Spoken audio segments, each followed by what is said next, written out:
네, 이런 가운데 윤석열 대통령 탄핵 심판 2차 변론 기일이 오늘 오후 2시부터 열리고 있습니다. 헌재는 탄핵 소추 사유에 대한 국회와 윤 대통령 측 입장을 청취하고 또 쟁점을 추가 정리합니다. 이번에는 헌법재판소로 가보겠습니다. 김다연 기자 나오시죠.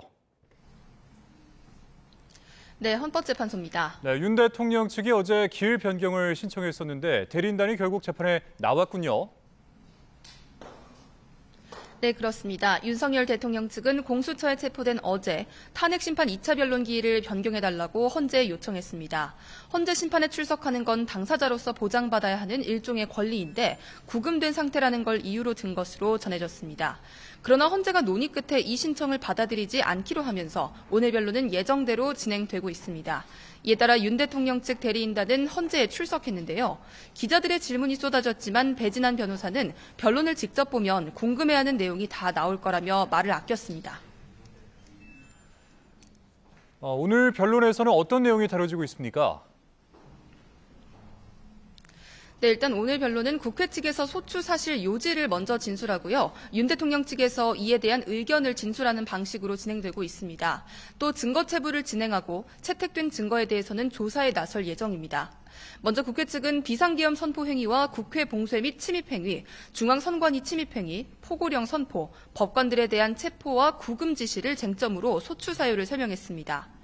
비상시에 독재와 유사한 권력 집중을 허용하는 것이 비상계엄이라며 윤 대통령은 요건에 전혀 맞지 않는 계엄을 선포해 헌법을 위반했다고 주장했습니다.